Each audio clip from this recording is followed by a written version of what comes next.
Welcome to business coaching institute. आप सभी साथियों का बिजनेस कोचिंग इंस्टीट्यूट में स्वागत है। साथियों, जैसा कि आपको मालूम ही होगा कि 22 फरवरी 2024 से आपका यूपी बोर्ड का एग्ज़ाम स्टार्ट हो गया है, जिसमें आपका हिंदी का पेपर आज समाप्त हुआ है। सबसे पहले मैं आपसे सभी विद्यार्थियों से ये रिक्वेस्ट करूंगा कि आप बोर्ड के एग्ज़ाम देते समय अगर रास्ते में कोई भी अभ्यर्थी पैदल मिल जाए तो आप उसकी ज़रूर हेल्प करें, ताकि बोर्ड के एग्ज़ाम में किसी भी विद्यार्थी का एग्ज़ाम ना छूटे। ठीक है ना। ये आप लोग एक दूसरे का ख्याल रखें और जो भी लोग हैं वो विद्यार्थियों का ज़रूर मदद करें, ताकि बोर्ड एग्ज़ाम में किसी भी प्रकार की उन्हें दिक्कतों का सामना न करना पड़े। तो चलते हैं, हम कुछ शुरुआत करते हैं, क्योंकि आने वाला जो पेपर होगा वो मैथ का होगा। तो इसमें आपको कुछ सिलेक्टेड क्वेश्चन हम बताएंगे और उस सिलेक्टेड क्वेश्चन को आप ज़रूर प्रैक्टिस कर लें, क्योंकि उसमें से बहुत सारे क्वेश्चन आपको बोर्ड के एग्ज़ाम में मिलेंगे। तो इसलिए हमने सोचा है कि आपके बोर्ड के एग्ज़ाम की अब कम समय बचे हैं, तो इसमें कुछ सिलेक्टेड क्वेश्चन आपको बताए जाएँ, जिसमें आपकी प्रैक्टिस हो जाए और आप अच्छे खासे नंबर प्राप्त कर सकें। तो जो भी हम मार्क कर रहे हैं उन सारे क्वेश्चनों को आप एक बार ज़रूर ध्यान से सॉल्व कर लीजिए, ताकि उन क्वेश्चनों को आप अच्छी तरीके से कर सकें बोर्ड के एग्ज़ाम में।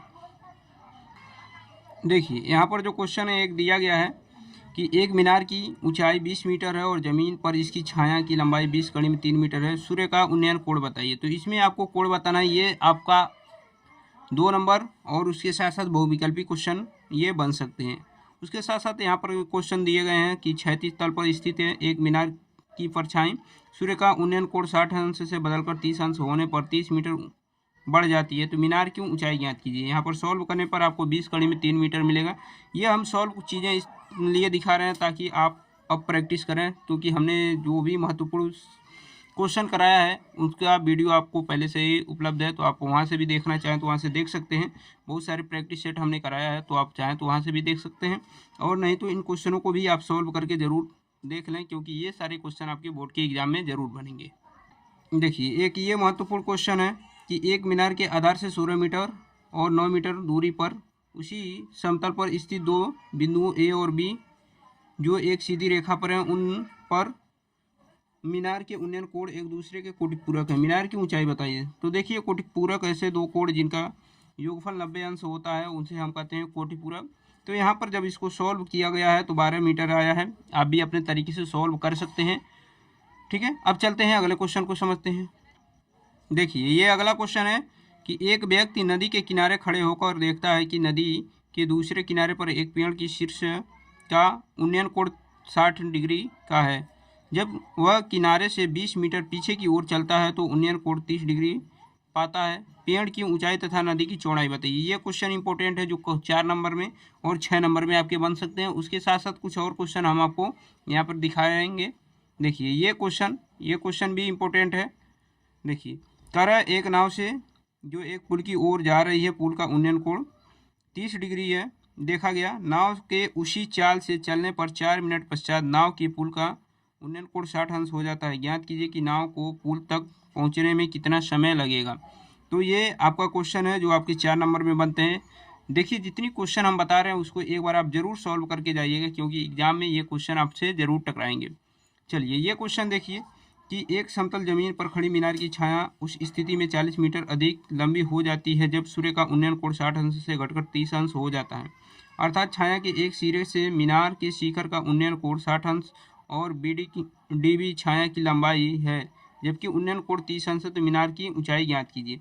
ये भी क्वेश्चन आपके बनने वाले हैं। ठीक है, उसके साथ साथ और भी इम्पोर्टेंट क्वेश्चन हम आपको दिखा रहे हैं। कुछ महत्वपूर्ण क्वेश्चन जो त्रिकोणमिति में हाइट एंड डिस्टेंस से पूछे जाते हैं, उसमें से हम 10 क्वेश्चन सिलेक्ट किए हैं, जिसमें से 10 में से मान के चलिए कि आपको 3 से 4 क्वेश्चन जरूर मिल जाएंगे। 2 क्वेश्चन आपको 4 नंबर में मिल जाएंगे और 2 क्वेश्चन आपको 6 नंबर में मिल जाएंगे, जिसमें से कोई एक करना होगा 6 नंबर वालों में से। इससे पहले हमने प्रैक्टिस सेट में भी क्वेश्चनों को दिखाया था कि कैसे कैसे क्वेश्चन पूछे जाते हैं। यहाँ पर देखिए, अगला क्वेश्चन जो है, एक वृक्ष का ऊपरी भाग टूटकर भूमि से जा लगा है। ये क्वेश्चन तो इतनी बार पूछा गया है कि आप जो भी अनसॉल्व पेपर उठा के देखेंगे उसमें एक आध साल गैपिंग पर ये क्वेश्चन जरूर पूछे गए। तो इस क्वेश्चन को, जो पेड़ की ऊंचाई वाली जो पूछी गई है, इसको आप जरूर सॉल्व करके जाएं, क्योंकि ये क्वेश्चन आपसे जरूर मिलेंगे। ठीक है, अब चलते हैं अगले क्वेश्चन की तरफ। देखिए, ये एक क्वेश्चन है कि एक प्रकाश स्तंभ के शिखर से देखने पर समुद्र में 2 जहाज़ों के अनुमान कोण क्रमशः 30 अंश तथा 45 अंश है। यदि प्रकाश स्तंभ के एक ही ओर एक जहाज दूसरे जहाज के ठीक पीछे 50 मीटर की दूरी पर हो तो समुद्र तल से प्रारंभ प्रकाश स्तंभ की ऊंचाई ज्ञात कीजिए। ये क्वेश्चन आप कई बार देखे होंगे कि जो भी आंसर पेपर हैं उसमें आते हैं और ये क्वेश्चन आपके बहुत महत्वपूर्ण क्वेश्चन है। तो ये 6 नंबर के क्वेश्चन बनेंगे, इसलिए आप इस क्वेश्चन को भी जरूर सॉल्व करें। उसके साथ साथ हम कुछ क्वेश्चन और भी बता रहे हैं। देखिए, ये क्वेश्चन हाइट एंड डिस्टेंस के महत्वपूर्ण क्वेश्चनों में से एक है। इस क्वेश्चन को देखिए, ये समान ऊंचाई के दो स्तंभ 100 मीटर चौड़ी सड़क के दोनों ओर स्थित है। सड़क पर स्थित किसी बिंदु से स्तंभों के शिखर का उन्नयन कोण 60 अंश और 30 अंश है।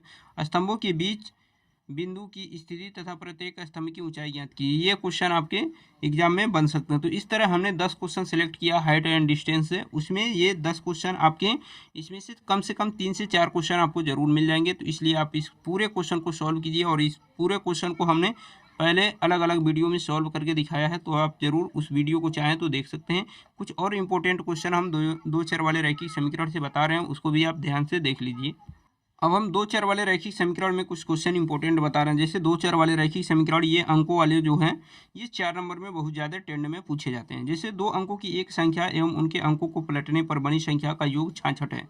यदि संख्या के अंकों का अंतर 2 हो तो संख्या ज्ञात कीजिए। इस तरीके के बहुत सारे हमने सवाल को सॉल्व किया है, और ये क्वेश्चन आप जरूर सॉल्व कीजिए, क्योंकि ये क्वेश्चन आपके एग्जाम में बन सकते हैं। उसके साथ साथ भिन्नों से संबंधित क्वेश्चन पूछे जाते हैं। जैसे ये भिन्नों के संबंधित क्वेश्चन है, किसी भिन्न के अंश और हर में 1 जोड़ने पर भिन्न का मान 4/5 हो जाता है। यदि अंश और हर प्रत्येक से 1 घटा दिया जाए तो नई भिन्न 3/4 हो जाती है, तो भिन्न ज्ञात कीजिए। तो इस क्वेश्चन को भी हमने इस तरीके के भी क्वेश्चन को सॉल्व कराया। तो ये क्वेश्चन आप देख लीजिए, इसके सोल्यूशन भी हम दिखा दे रहे हैं। तो इसके ये सॉल्यूशन पूरा यहाँ तक है। उसके साथ साथ आयत से संबंधित क्वेश्चन पूछे जाते हैं। तो आयत से संबंधित क्वेश्चन भी आप देख सकते हैं कि यहाँ पर दिया गया है। ये आपके आयत से संबंधित, यानी कमरे की लंबाई चौड़ाई से संबंधित जो चीज़ें पूछी जाती है, यानी आयत से वो संबंधित चीज़ें होती हैं। तो ये आयत से संबंधित क्वेश्चन पूछे जाते हैं, जिसमें आपको लंबाई घटानी बढ़ानी होती है, उससे संबंधित क्वेश्चन है। तो इस क्वेश्चन को भी आप देख लीजिए, ये 6 नंबर के क्वेश्चन बनेंगे। इस बात का ध्यान रखिएगा, ये 6 नंबर के क्वेश्चन में आते हैं। उसके साथ साथ कुछ और क्वेश्चन हम आपको बता दें। जैसे ये नीचे क्वेश्चन दिया गया है कि एक आयताकार मैदान की लंबाई में 2 मीटर की कमी और चौड़ाई में 2 मीटर की वृद्धि की जाए तो उसके क्षेत्रफल में 10 वर्ग मीटर बढ़ जाता है। परंतु यदि लंबाई में 2 मीटर की वृद्धि और चौड़ाई में 3 मीटर की कमी कर दी जाए तो क्षेत्रफल 45 वर्ग मीटर कम हो जाता है। मैदान की लंबाई और चौड़ाई ज्ञात कीजिए। तो इस प्रकार के क्वेश्चन बनते हैं। इसके सॉल्यूशन भी हम आपको दिखा दें। पूरा यहाँ तक है, इसका सॉल्यूशन यहाँ तक। तो ये क्वेश्चन ध्यान रखना, इस प्रकार के क्वेश्चन बनेंगे और एग्जाम में आपसे जरूर ये क्वेश्चन मिलेंगे। कुछ और क्वेश्चन हम आपको बता रहे हैं। देखिए, कुछ क्वेश्चन यहाँ भी है कि दो अंकों की एक संख्या में उनके अंकों का योग 12 है। यदि अंकों के स्थान बदलने पर प्राप्त संख्या दी गई संख्या से 18 अधिक हो तो संख्या ज्ञात कीजिए। ये 4 नंबर में बनने वाले क्वेश्चन है। उसके साथ साथ इसके सॉल्यूशन यहाँ से लेके पूरा आपके यहाँ तक है। देखिए, ये सॉल्यूशन यहाँ तक आपके कंप्लीट है।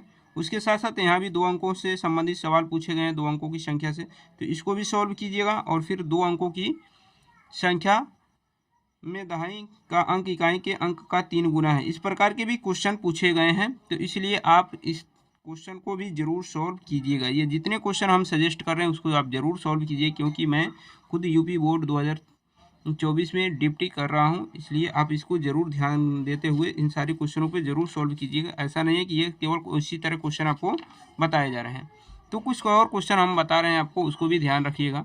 अब देखिए, 2 द्विघात समीकरण जो होते हैं, वो द्विघात समीकरण के कुछ सिलेक्टेड क्वेश्चन हमने लिया है। तो उन क्वेश्चनों को भी देख लीजिए। जैसे 2 संख्याओं का अंतर 2 है तथा उनके वर्गों का योग 34 से संख्या ज्ञात कीजिए। यह क्वेश्चन इंपॉर्टेंट है, इसलिए आप इसको भी सॉल्व कीजिए। एक समकोण त्रिभुज का क्षेत्रफल 30 सेंटीमीटर स्क्वायर है। यदि उसकी ऊंचाई आधार की लंबाई से 7 मीटर अधिक है तो आधार की लंबाई ज्ञात कीजिए। तो ये भी क्वेश्चन आपके इंपॉर्टेंट है। ये दोनों क्वेश्चन 4 नंबर में बनते हैं। कुछ और क्वेश्चन हम आपको बता रहे हैं। देखिए, कुछ क्वेश्चन यहाँ भी दिए गए हैं कि एक आयताकार पार्क की लंबाई उसकी चौड़ाई से 8 मीटर अधिक है। यदि पार्क का क्षेत्रफल 240 मीटर स्क्वायर है तो पार्क की लंबाई एवं चौड़ाई ज्ञात कीजिए। ये क्वेश्चन आपके इंपॉर्टेंट है। उसके साथ साथ एक नाव की शांत जल में चाल 15 किमी प्रति घंटा नाव धारा की दिशा में 30 किमी जाने में तथा धारा की विपरीत 30 किमी वापस लौटने में कुल 4 घंटा 30 मिनट पूर्ण करता है। धारा की चाल ज्ञात कीजिए। तो इस कंडीशन में आप इस सवाल को भी सॉल्व कर सकते हैं, क्योंकि ये सारे इंपॉर्टेंट क्वेश्चन हैं और इन सारे क्वेश्चनों को हमने सॉल्व भी कराया है। यहाँ तक इसका आंसर है। उसके साथ साथ यहाँ भी धारा से नाव और धारा से संबंधित क्वेश्चन है, क्योंकि ये क्वेश्चन जो होते हैं वो पूछे जाते हैं। एक नाव की स्थिर जल में चाल 8 किमी प्रति घंटा है यदि धारा की दिशा में 22 किमी और धारा की विपरीत दिशा में 15 किमी 5 घंटे में जा सकती है तो धारा की चाल बताइए। ये भी क्वेश्चन आपके 4 नंबर में पूछे जाते हैं। तो इस प्रकार हमने जो भी महत्वपूर्ण क्वेश्चन बन सकते थे उन सारे क्वेश्चनों पे हमने डिस्कशन किया है और उसके सारे क्वेश्चनों को खुद सॉल्व भी करके आपको वीडियो के माध्यम से उपलब्ध कराया है। तो अगर आप हमारे इस सारे क्वेश्चनों को सॉल्व कर लेंगे तो बोर्ड के एग्जाम में आपको मान के चलिए कि 20 से 30 नंबर के क्वेश्चन आपको मिल जाएंगे। तो 20 से 30 नंबर के ये सारे क्वेश्चन थे और सारे 4 से 6 नंबर वाले क्वेश्चन थे, तो इसलिए आप इन सारे क्वेश्चनों को जरूर लगाएं। अगर किसी भी प्रकार की दिक्कत होती है तो आप हमारे पुराने वीडियो को जरूर देख लें, क्योंकि इन सबसे संबंधित हमने क्वेश्चन को सॉल्व करके दिखाया है। अगर चैनल पर नए हो तो चैनल को जरूर सब्सक्राइब करें। मिलते हैं नेक्स्ट वीडियो में, तब तक के लिए अपना ख्याल रखिए। धन्यवाद।